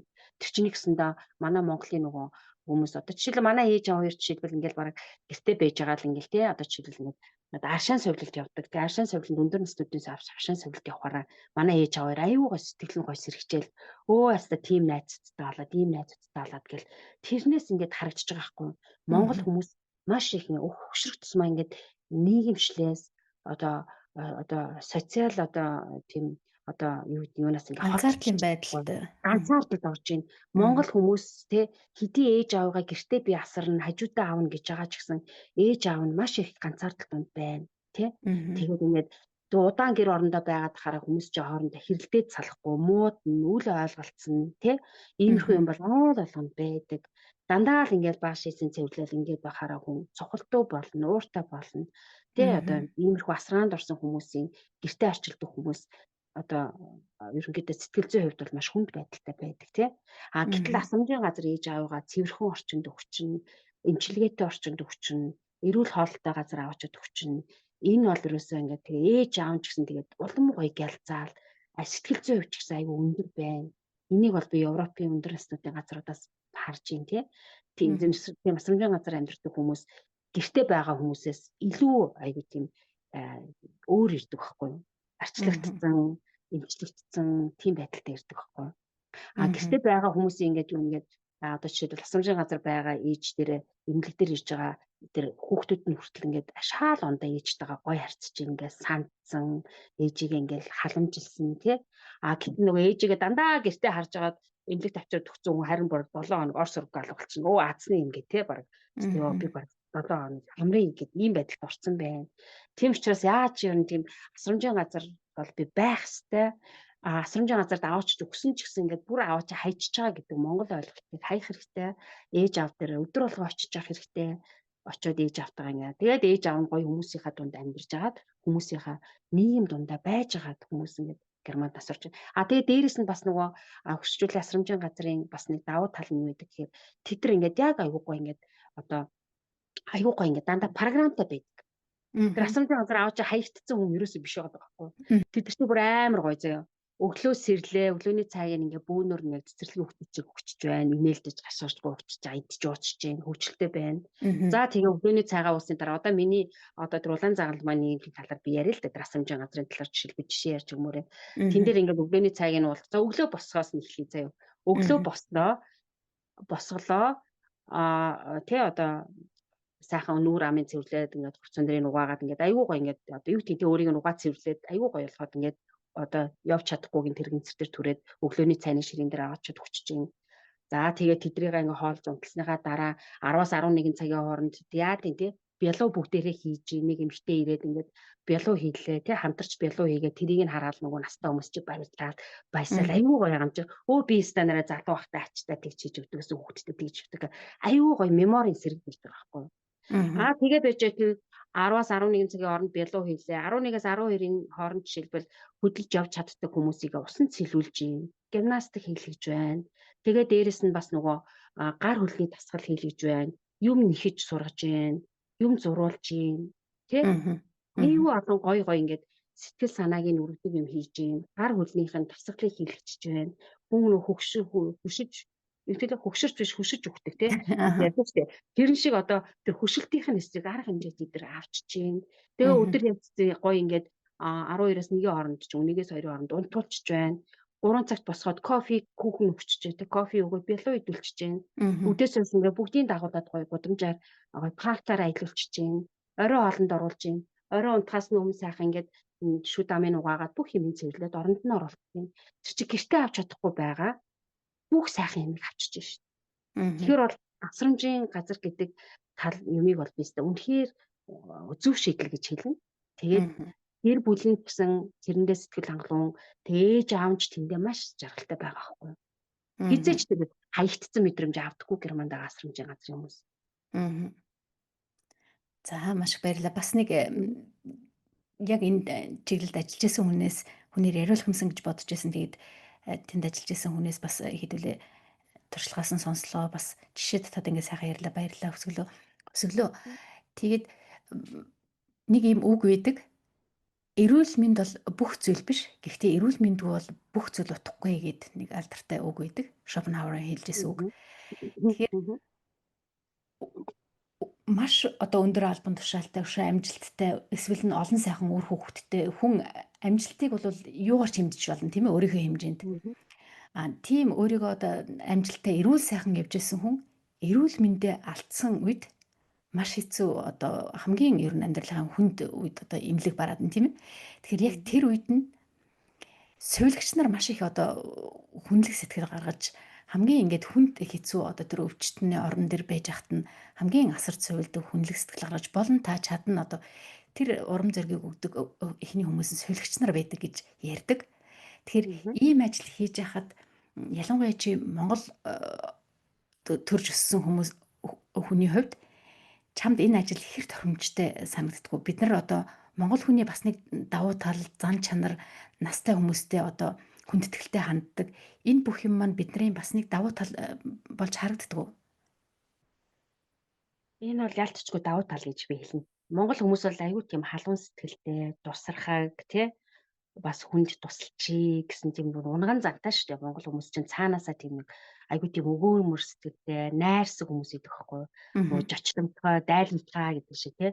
Яг тэрийгээ бид нар сэтгэлээрээ хүртэл хүмүүсийг дайлдаг тийм л хүмүүс ахгүй юу? Тэрийг би яадчгүй ажил дээр бол надаас бол ялгардаг зан чанар гэж манай ажлынхан ч бас хэлдэг. Манай өвчтнүүд ч бас тэгж хэлдэг байхгүй юу? Танаас авч байгаа энэ ингээд тий энэ ажил таны хийж байгаа энэ ажил чинь бусад хүмүүсээс айгүй онцгой идэг гэж хэлдэг. Энийг би бүр айгүй олон удаа сонсч байсан. Тийм. Тийм учраас нөгөө ингээд Монгол хүмүүс чинь би бас боддгийг нэг ойлгож жоохон Европ хүмүүсийг бодвол нөгөө миний түрүүний яриад тэр эмпати буюу нөгөө өөрийгөө одоо өөртөө одоо энэ хүнийг одоо тэр хүний асуудлыг өөртөө орлуулж тавь бодох тий. Одоо энэ хүний зовлонг яана хэрвээ би байсан болвол яана би идэх байсан да. Хэрвээ би энэ хүний оронд ингээд суумгаа байсан бол би энэ хүн надад ингэж харьцсан байгаасаа гэсэн үүдээс харьцдаг байхгүй Монгол хүн. Энэ бол ерөөсөө би боддtiin Монгол хүмүүс маш өндөр эмпатитай хүмүүс гэж би хэлмээр санагдаад идэх байхгүй. Тэгээ энэ дээр бол яалтчгүй ялгардаг Тэгээд бүр ингээд зарим нэг бүр жишээ дурдах юм бол ер нь бол герман сувлагч нарыг харж байхад зүгээр л нэг тий одоо баг ингээд имийг оруулж ирэл баг ширээн дээр ингээд цаг гэл тавьчаал гараа авчдаг. Мгм. Гэтэл нөгөө хүн гар нь төрөхгүй байгаа шүү дээ. Хөдөлж чадахгүй. Мгм. Мгм. Гар нь хөдөлж чадахгүй нөгөө ширээн дээр тавьсан юм дэ хурж чадахгүй дахиад хонхоод дарангуул нөгөө сувлагч нь ороод загнана. Мгм. Та яасан яагаад ингэ хонх дараг битэх байхгүй. Тэгэхээр энэ имийг авч чадахгүй тэгэхээр загнаал тий. Энэ Мгм. хажуу чинь тавьчих байхгүй байхгүй. Тэгээ тэр хүн чинь нурууны хаалганд орцсон заяа. Гар нь л хөдөлж нуруугаа хөдлөж чадахгүй. Нуруугаараа гулгаад ингээд имийг авч чадахгүй шүү тэр хүн. Мгм. Тэр ингээл тэгэл тэнцээ буй хэрүүл болно заяа. Мгм. Тэгээд хэрүүл болоод байж дахиад хонх дугар нөгөө сувлагч нь дахиж очихгүй. Тийм тохиолдолд очдоггүй байхгүй. Энэ Мгм. одоо тимийн юм дээр хонх тартыг ядаргаа мэдрага гэж сууж идэх хүмүүс байдаг. Мгм. Гэтэл би тэр нөрөш гүг орчдөг байхгүй. Газ гүг Мгм. орчдөг. За энэ дэг асуудал үүслээ. Энэ хоёроо явуулсан. Энэ нэг болчих. Тэгэл гүг Мгм. оронгууд бас л нэг хөрх юм бас жижигхэн мөртлөө баг германчуудын хувьд тест ядаргаатай хонх дараад ингэж бодхоос аргагүй байдал. Гэхдээ миний хувьд болохоор яг ингээд юу яана энэ үнэхээр чадахгүй шүү дээ гэсэн ингээд зүрхэн дотроос ингээд мэдрэмж ингээд сулгаад идэх байхгүй айгу. Мгм. Тэгээд ингээд яагаад багтдаг. Тэгээд би заримдаа бүр үнэхээр дургу үрдийн заримдаа зарим би сувгч нарт бас арай жоохон хүүтэн сэтгэлтэй. Мгм. Ер нь бол жоохон Европ хүмүүс бол Аз хүмүүсийг бодвол нэг нүггүй л жоохон арай жоохон юу штэ. Жоохон кальт штэ. Тэгээ юу гэдэг л хүүтэн штэ ерөнхийдөө тий. Тэрийг бол би яалтчгүй анзаардаг тийм. Тэгээд бүр сүултээ манай ажлынхан хүртэл бүр мэддэг. Бүр ингээд Мгм. зарим би тэр Монгол сувлагчаараа л үйлчлүүлмээр байна. Би тэр Монгол сувлагч л хэрэгтэй. Англи хэлзээ ирэх ингээд шууд тийж мэдээ тий. Бүр Аха. аюу хэцүү штэ. Тэгэхээр нөгөө тэнд дунд чинь тэгээд нөгөө ажил дээр ингээд өрсөлдөөн гараад ирдэг байхгүй. Аха. Тэгээд ингээд бүр зарим сувлагч нар ингээд бүр шууд хэлдэг. Ангидаа чи бити миний өрөө рүү ороо. Чамааг орсны дараа эдэр надтай муухай харьцаад байна. Чи бити ороо. Чи өөрийнхөө талыг хийгээд байхгүй. Яа Аха. тэгэхээр намайг орсны дараа нөгөө би чинь ингээд нөгөө яг ингээ өөрөөр харьцдаг. Тэгэхээр нөгөө хэд нь яг над шиг юм хүсэж идэг байхгүй. Тэгэхээр би ч хам Мгм. шиг байж чадахгүй байна. Тэгэхээр ингээд надад хүндрэлтэй байна. Тэгээд иймэрхүү асуудал бидний хооронд бас үүснэ. Мгм. Тийм учраас би боддtiin маа Монгол хүмүүс бол үнэхээр совилж хийгээд ингээ Европт амьдраад явах юм бол эрүүл мэндийн чиглэлээр ажиллах явах юм бол ер нь бол үнэхээр өстой манай Монгол хүмүүсийн үнэхээр чадах том айгу гоё ажил гэж бодно. Монгол хүмүүс үнэхээр тохирсон ажил. Үнэхээр тэгээ миний хувьд ч гэсэн энэ совилогч болсондоо би бүр айгу баяртай байт юм а. Тэгээд ер нь бол тэгээд дараа нь ингээд Монголоос ирээд совилогч энэ төр хийхийг хүсэж байгаа энэ төр хүмүүс бол үнэхээр та хэдд бол үнэхээр гоё боломж шүү. Тэгээд дээрэс нь хэлэхэд бид нар бол үнэхээр чадна шүү. Бид нар бол үнэхээр хүний нутагт те гологдохгүй ажиллаж чаддаг тийм л мундаг хүмүүс шүү л гэж би хэлнэ. Мгм. Бас нэг үг санаанд орж ин тэгээд ажлаа чин сэтгэлээсээ хийдэг хүн бол ямар ч оронд хүнлэгдэгэ гэдэг үг байдаг. Тэгэхээр Мм. би бол ярьж байгаа юмд нь яг үнэмш чинь бас нэг настай хүн миний таньдаг миний амьдардаг газрын настай хүн үр хөвгт нь байхгүй. Тэгээд би сайн дураараа одоо тэр хүнээс мэдээж нэг ч мөнгө цаас авахгүй ямар ч харж хандах хөнгөө учраас би сүүлийнх нь хэдэн жилд нь одоо машинаараа явж өгч юм уу те худалдаа хийхэд нь туслах ч юм уу тэгжсэн. Тэгээд тэр хүн баярлсандаа ингээл бензиний ч мөнгө өгөх гэсэн 20 евро өгөх гэсэн гэдэг би дотроо энэ хүнээс өндөр настай хүн одоо аргаа барагдцсан гэдэг үр хөвгтөн байхгүй байж хахад би нэг ч цаас мөнгө авахгүй гэд дотроо ботцсон учраас 2 3 оролдоход нь би одоо баян болоод тэгээд байгаа юм биш зүгээр тэр хүнийг маш их ойлгож байгаа байхгүй үр хөвгтөн байхгүй одоо гадаадын оронд амьдардаг учраас энэ хүн яхаар байхгүй нөхөр найл хэзээний өнгөрцөн. Тэгэхээр би чин сэтгэлээсээ туслая гэж бодож байсан учраас ингээд дотроо ботцсон ингээд тусалдаг байсан. Тэгээ эмнэлэгт байхад нь бас ингээд эргэж очиод тусалдаг байсан. Тэгээ бүр жижиг юм дээр их баярлдаг байсан тэр хүн. Харин чи. Тэгээд яг тэрэн шиг бас яг хэлжсэн. Наа чи одоо нэг юм жижигхэн бор царайтай хүн байгаа гэд тэр нэг сувлэгчаа чи Тэ. тэр хэлээрээ тэр ингээд надад арай илүү идэв шүү гэд би гараад Мм. асуугаад тэрээ сувлэгчээс чи яасан бол ийсэн бол гэл тэгэн штэ. Тэгэхээр нэг Тэ. тийм байгаа. Тэрнээс нь чи асуугаарай гэд аюур. Тэ тийм байхгүй тий. Тэгэдсэн Бүр тэгээд үнэхээр би хөвсгөлөд бол талархчээр бас ингээд Монголыг гээд хөвсгөлөө дуудаарай гэхгүй одоо тэр Монгол цэвлэгчийг гээд ингээд ярьж шүү. Тэгэхээр бас л манай Монгол улсын маань ингээд нэр гарч байгаа. Тэгээд ажилд нь маш их амжилт төсөй. Тэгээд саяхан залуу хүмүүстэй зөвлөж хэлэхэд гэдэг чинь 2020 оноос хойш Германд сувлэгч өндөр насны асрагч хүүхдийн сувлэгч гэсэн одоо тэр салангат сургалтуудыг нэгтгээд нэг цогц сургалт болсон байж байгаа тийм ээ.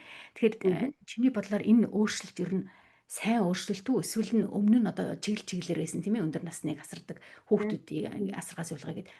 Чиний бодлоор энэ тал дээр энэ ялгаа ямар Энэ өөрчлөлт ямар санагдаж байгаа нэгдүгээр асуулт. Хоёрдугаар асуулт нь яг энэ мэрэгчлэлээр одоо совилгчаар сурыг гэж бодож байгаа Монголоос ирэх гэж байгаа хүмүүст юуг зөвлөх бол? Мгм. За сүүлийн үед нэрээ яг ингээ харж байхад нөгөө сошиал медиагаар тий ингээд анзаарч байхад ер нь юу харагдаад байгаа шүү дээ. Бас нөгөө Монгол тэгээд Германд би сувлагчаар ажиллавал яах вэ? Би эмч мэрэгчлээ эмчээр очивол яах вэ? Энтэр гэсэн асуултууд нэлээд яваад ирлээ тий манай Германы групп. Тэгээд тэнд ингээ харж байхад би бол хэлнэ. Эхлээд юу яана? Ер нь бол зарим хүмүүсийн асуулт бас ийм асуулт байдیں۔ Над руу бас зөндөө бас ирчихсэн миний хувийн чатаар. Би өөрөө ингээд Монголд ингээд сувлагч хийд юм аа. Би ингээд Германд очиод ингээд сувлагчаар ажиллах гэсэн юм аа. Ямар боломж байна гэж асууд идэх байхгүй. Тэгээд энэ дээр би хэлэх юм бол яг Герман одоо Монголдоо ингээд 10 жил ч юм уу 15 жил ч юм уу сувлагчаар ажилласан мөртлөө Германд шууд ингээд сувлагчаар ирэх юм болвол эхлээд герман хэлээ сурах хэрэгтэй. Мэдээж B2 хүртэл явах хэрэгтэй. Тийм тий. Тэгээ B2-ороо яваад тэгээд герман хэлээ сайн мэдээж Германд бол бүх юм германаар явагдана. Тийм учраас герман хэлээ сур гэж хэлнэ. Тэгээд герман хэлээ сураад хэрвээ яг сувилагч мэрэгчлээ ч гэсэн Германд ирээд тэр нь шууд хүлээн зөвшөөрөгддөг. Яа тэгэхээр нөгөө нэг Германы одоо сувилагчийн тий одоо тийм чиглэл одоо шал ондоо байдаг Монголоос. Монгол нь болохоор зэрэг ингээд яг нөгөө юугаа хийгээ явчихдаг тий эм тариагаа дагнаа явчихдаг тий. Нэгсэндээ тийм коба флегэ гэж яддаг шүү дээ. Одоо нөгөө биеийг асрах, арчлах энэ тал дээр бол манай монголчууд бараг зүгээр монгол хүмүүс энийг одоо асаргаа сувилгааны хүн гэх юм бол бараг ээжигээ дагаж ирээд хамт байж байгаа сахиурна гэж явдаг шүү дээ. Тэгээд угаа цэвэрлээ янзлцдаг учраас ер нь бол Германд бол тийм юм байхгүй ч дээ ерөнхийдөө. Тийм учраас Германы сувилагчийн ажил бол ерөнхийдөө асаргаа сувилгаан дээр илүү тулгуурлаад тэрийгээ илүү хийдэг байхгүй юу. Тийм учраас нөгөө Вьетнамд сурсан, Азийн орнуудад сурсан, магадгүй Оросд сурсан, Монголд сурсан сувилагч нарын стандарт нь Германд тэнцдэг байхгүй юу. Тийм учраас энд ирээд ингээд үнэхээр сувилагч мэрэгчлээ болоод нэг жил дагалдан хийдэг ч юм уу тий. Тэгээд ингээд эмнэлэгт ингээд одоо дадлаг маягаар ч юм уу дагалдах маягаар хийж агаад тэрийг ингээд баталгаажуулж болдог гэж би сонсчихсан. Хэрвээ яг ингээд бүр 0-оос эхлээд өөр мэрэгчлээ яж байгаа би Германд ингээд сувилагчаар ажилламаар байна. Бүр аюу гоё штэ ингээд намаа нөгөө коронагаар ингээд ажиллаж ирсний дараа ингээд миний нэг тухай аюу их мэдээлэлүүд ингээд Монголд ингээд сошиал медиагаар цацагдсан байхгүй юу. Одоо нөгөө коронавирус сувилагч Монголын анхны одоо гадуун зэг дээр ажиллаж гин гэдэг. Гадуун зэг дээр ажиллаж гин аюу их тийм мэдээлэлүүд ингээд бүх сошиал медиагийн бүх одоо сайтуудаар ингээд цацагдсанаас хойш над руу аюу их ирээд ингээд чам шиг ингээд гоё ингээд тань шиг юм сувилагч болмоор байна. Яаж эхэлсэн зам чи яаж эхэлсэн гэж тэгжсэн. Тэг мэдээж сувилагчлахын тулд мэдээж Германд сурах гэж байгаа бол эхлээд заавал герман хэлээ сайн сурах хэрэгтэй. Тэгэхгүй бол нөгөө энд ирээ сургууль сурах юм бол антомоо ойлгохгүй. Бид нар чинь нөгөө анхны бидний үздэг юу чи бид нар кириллээр юм сурдаг Монголд тий. Тийм учраас нөгөө тэр одоо миний хувьд жишээлбэл сувилагчаар сурахад бол анатомийн хичээл жоохон хэцүү талтай байсан. Яасан гэхээр нөгөө герман хэл маань ингээд 100% биш байж итэл би дахиад латинаар бүх хичээл маань явагдчихж байгаа байхгүй юу. Би бүх юм ингээд латинаар явах надад тэр жоохон хүндрэлтэй байсан. Тийм болохоор ерөнхийдөө тэрэнд аягүй сайн сэтгэл зүйн бэлтгэлтэй ирэх хэрэгтэй гэж хэлнэ. Хилтэй байж ч хичээлээ ойлгох бол жоохон маш хэцүү. Тийм учраас герман хэлтэй яах хэрэгтэй, тэг сэтгэл зүгээ бэлдэж ирэх хэрэгтэй. Тэгээд намайг анх сувилагчаар сувилагч болох гээд ингээд би тэгээд энэ Vivantes ингээд би нэг ярилцлаганд орж исэн. Тэгээд надад хэлэхдээ ингээд манай ингээд тий одоо манай салбар тавтаа морилоо. Манай салбар маш хүнд салбар шүү. Та хэвээр амьдралдаа маш том шийдвэр гаргаж ирж байна. Эрүүл мэндийн салбарт ажилладаг хүн гэр бүлээ золиослдог. Эрүүл мэндээ золиослдог. Тэ яадаг ээлжийн ажил хийдэг бид нар. Халдвар ах маш өндөр нөхцөл байдаг. Тийм учраас гэр бүл золиослогдно, эрүүл мэнд золиослогдно, хувийн амьдрал золиослогддог. Тийм учраас та маш хүнд салбарт орж ирж байгаа. Энэ том шийдвэрийг гаргасан танд баярлалаа гэж хэлжсэн байхгүй юу? Тийм учраас сувилагчаар сурах гэж байгаа хүн сэтгэл зүйн бэлтгэлтэй байх хэрэгтэй. Бүх юмаа золиослоход чи бэлэн үү гэдгээ бас бодох хэрэгтэй. Гэж би хэлнэ. Тийм. За маш их баярлалаа. Маш их хэрэгтэй одоо залуу хүмүүст маань наашаа ирэх гэ мэдээлэл авах гэсэн хүмүүст маань маш өөчтэй сайхан дугаар болж байгаа гэж би найдаж байна. Тэгээд ер нь хоёлоо дугаараа өндөрлөх тийшээ хандах уу? Нэлээ их цагийг нь авч ийн одоо хоёр хүүхэдтэй ээж ин. Хүүхдүүд нь монголоор ярьж байна уу? Монголоор ойлгоно. Манай багч одоо маамун ашиг дуулаад эхэлж байна. Тийм. Манай томьёогоо бол нэмээ өвөө нь Монгол дор мамун найшир заагаад өгсөн байсан. Тэгээ намаа мартуулсан гэж би жоо өртөө идэг байхгүй. Тэгээ одоо багыгаа мамун найшир сургаж өрнөөсөө гарах санаатай. Мгм. Өнөөдөр яхаа би ингээд өөрт нь ингээд яг энэ подкастад ингээд орно гэд ботцсон байсан учраас миний хувьд бол би цагийг бол ингээд бүр нөөцтэй яасан учраас тийм зүгээрээ тийм учраас Мгм. тийм. За маш их баярлалаа. Тэгээ манай зочин маань бас Монголд их сургууль төгссөн байж байгаа. Ямар их сургуулийг ямар мэрэгчлэр төгссөн байж байгаа бол тэгээ сая хоёлоо зумаар орох гэж хэлтэй тулдаал орж ирлээ гэж орж ирсэн шүү дээ. Ямар хэлтэй болоод ороод ирв. Аа. Тийм нэр Хэлтэй би бол чи хэлтэй гэж герман үнэн шүү нэрээ. Аа. тий хэлтэй бол хэлтэй гэж үнэн тийм. Үнэхээр сая нэр зүүм рүү орсон чи англиар аягүй их юм асууж байгаа байхгүй германаар биш. Мгм. Тэхүү энэхүү тэрийг зөвшөөрөхүү тэрийг энэхүү гэлцтэй аягүй олон коннект дарж орж ирж байгаа байхгүй. Мгм. Англи хэлний мэдлэггүй бол үнэхээр зүүмд чадахгүй өнөөдөр Би глобал тэгсэн подкастад орж Конопын сайн чадхаагүй дараараа байлаа. тэр хүн Монголд хүмүүнлэгийн их сургууль төгссөн гинлээ шүү гэсэн ашгүй. Нилээ их коноп даруулсан уу чамаар? Шалгалт Тэгээ авсан. нэлээд коннект дарлаа. Тэгээ буруу Мгм. дарчвал ер нь орж ирэх боломжгүй байх магадлал маш өндөр байлаа. Хэлтэй дурдаад глобал подкастад орж ирлээ. Аха. Би Тэгээс хоёул герман хэлний инээдэн арчил болсон шүү дээ. тий герман хэлний арчилгач мэрэгчлээ би. Тийм Аха. тэгээд Аа за. Аха. тийм урд нь бас би тэгээд өөрөө бас тийм сэтгүүл зүйн салбараар бас сурч байсан.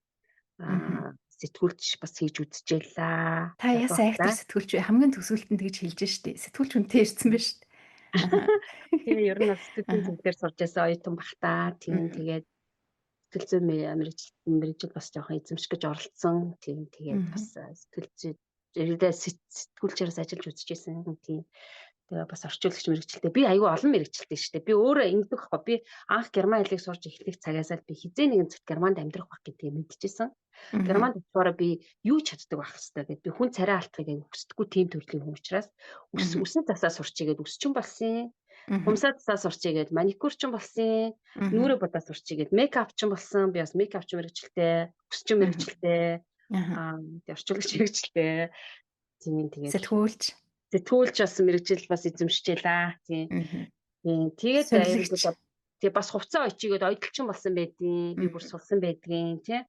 Нэгсэндээ одоо би тэгтээ дизайнер маш их сонирхдаг тийм хүн. Тийм. Тэгээд ерөнхийдөө өөртөө хэрэгтэй бүх мэрэгчлийг нь сурсан. Одоо тэг би эрүүл мэндийн би совлогдсондоо маш их баяртай байгаа.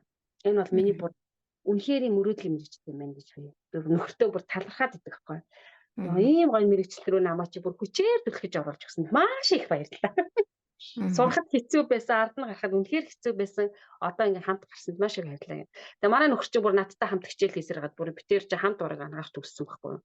Миний Мгм. хичээлээ зааж өгдөг гэсэн ойлгохгүй юм ярина. Би ямар нэгэн презентацийн хийх юм бол би заавал нөхрийнхөө өмнө зогсчээж би тэрийгээ өөрөө би гуйдаг байхгүй чи суу зогсноо. Би яг маргааш энийг хийх гэдэг шалгалтын дээр энийг ярих гэдэг чи ингэ сонсоод үг гэд манай нөхөр суугаад яриад яг багш шиг би багш нөхрийнхөө өмнө шалгалтанд орчоод дахиад би тэгдэг тийм байсан байхгүй. Тэгээ манай нөхөр ингээ хамт уншиж ойлгож ич надад тайлбарлаж өгдөг тий.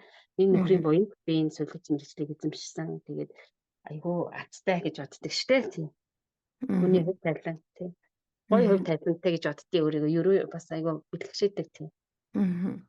За тэгээд манай Монголын манаас нэг эмэгтэй ингээд хувийн амьдралдаа сэтгэл хангалуун хийж байгаа ажилдаа бас сэтгэл хангалуун бас Монгол совилогч гэдэг нэрийг гаргаад ингэж явж байгаа. Тэгээд Германы маш том эмнэлэгт ингээд ажиллаж байгаад нь баяр хүргэе, амжилт хүсье. Тэгээд бидэнд өнөөдөр чин сэтгэлээсээ бас маш нээлттэй сайхан ярьцлага өгсөн. Тэгээд залуу хүмүүст маань бас нэлээд мэдээлэл болсон дугаар болсон баха гэж бодож байна. Тэгээ маш их талархаж байна.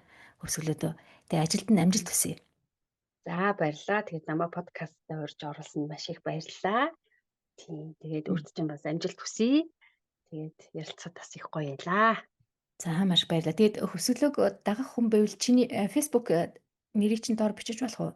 Нөө Тэгвэл болно тий. аа Фоллоу да. хийгээрэй гэдэг явуулчихгүй дөө. Би бас фоллоу хийгээрэй, шеэр хийгээрэй гэсээр бас ичээд идэг байхгүй. Тэгэхээр над подкастн дээр тавихгүй дөө. Миний скриншот Аа. хийж байгаа тавьчихгүй. Мгм. Тий. Би би бас нөгөө подкастынхаа дугаарыг зочны минь сонсоосоо гэдэг утгаар нэлээ олон группт анх подкаст хийж байхдаа тавьдаг байсан. Сүүлд бодохноо би жоохон инээ төрдий өөрийгөө шолоод яг галзуу хүн шиг ингээд бүх групп руу ингээд тараагаал байгаа байхгүй. А тэр чинь миний зочин ингээд цаг гаргаад туршлагаасаа ярьсан байгаа юм чинь нэг хүн ч гэсэн илүү сонсоосоо гэдэг үүднээс тараадаг байсан. Одоо сүүлдээ жоохон ичээд тэрийг одоо 20 групп тараадаг гэсэн бол 10 болгоод байгаа шүү дээ. Тэгэхээр сонсогчд минь та минь намайгаа хичээлгүй ингээд тарааж өгч бас туслаарай гэд. хэлчихье тийм ээ. Тийм. Бас би чинь сүүлийн үед айгу миний фолловер аягүй сайн өсөөд байгаа. Тэгээд би одоо 18 мянган фолловертай болсон байна. Тэгээд За одоо тэгвэл олон тэдгээр дагагчтай маань юм байна. тэгсэн бас миний дагагч нар бас тэгээд бас үзэж бас дэмжих баха. Тэгээд ийм гоё Globus podcast гэдэг ийм гоё сонирхолтой бас подкастыг сонсож байгаарэ. Эндээс маш их мэдээлэл бас авдсан билээ. Би бас танаагаас хэд хэдэн подкастыг чи үзчихсэн, сонсчихсэн. Тэгээд аюу тийм сонирхолтой гоё тэгээд ийм гоё чөлөөт ярилцлаа. Аюу гоё подкаст байна да гэж бодчихсон чинь надад ингээд бүрийн мэдрэлгөөнгөө урилга явуулсан. Тэгээ намаа мэдсэн юм шиг.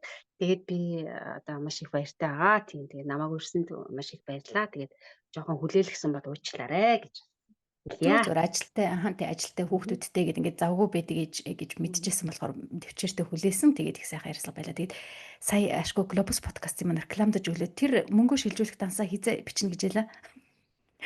Юу лээ? Ямар мөнгө вэ? Миний хоёлаа би бинийг рекламдаж өглөө тэгээд нөгөө дансаар Харин рекламдсны мөнгөө тийшээ шилжүүлчихэрэй гэд хэлээдсэн юм шүү намайг. за тэрийг хоёул тустай яриа. Өстой яа. За тэгээд миний 18 мянган дагагч нар маань тэгээд сайн үзээрэй. Тэгээ манай Globus подкастыг бас сайн үзэж сонирхоорой. Тийм гэж бас би ингээд хэлмээр байна. Тийм. Монгол хүмүүс ер нь дэмдээ дээсэрчэндээ байхдаа бас гоё штэ.